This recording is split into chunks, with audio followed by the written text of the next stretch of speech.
नमस्कार मंडळी. आता करणार आहे मोमोजची चटणी. चला तर इथे पाणी घेतलेलं आहे.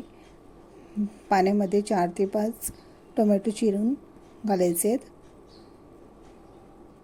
4 ते 5 काश्मीरी लाल मिरच्या आणि 5 ते 6 लसणाच्या पाकळ्या हे सगळं टाकून गॅसवर पाणी उकळत ठेवायचं आहे. एक 5 ते 10 मिनटं उकळून घ्यायचं. थंड झालं की टोमॅटोचे साली काढून घ्यायचे आहेत. मिक्सरच्या भांड्यामध्ये टोमॅटो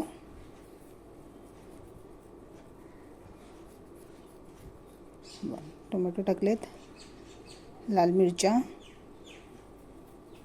लसूण मस्त असं बारीक वाटप करून घ्यायचे, पूर्ण ग्राइंड होईल असं. पॅनमध्ये तेल, बारीक चिरलेला लसूण थोडंसं परतून घ्यायचे आणि आता आपण मिश्रण केलेलं तो घालून घ्यायचा आहे. थोडंसं असं हलवायचं. चवीनुसार मीठ, थोडीशी साखर, सोया सॉस टाकायचं आहे. सोया सॉसच्या बदल्यात तुम्ही टोमॅटो केचप टाकला तरी चालेल किंवा व्हिनेगर टाकला तरीही चालेल. मस्त अशी ही चटणी होते. तुम्हीही ट्राय करून बघा, एकदम चवीला छान लागते. थोडंसं असं वरून गार्निशिंग कोथिंबीरने करून घ्यायची. सो तुम्हाला माझा चॅनल आवडला असेल लाईक करा, सबस्क्राईब करा, बेल आयकॉनवर क्लिक करा आणि शेअर करायला विसरू नका.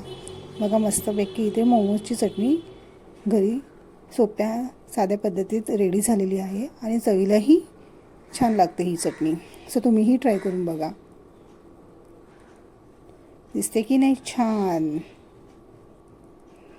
चला तर मंडळी, या खायला. बाय.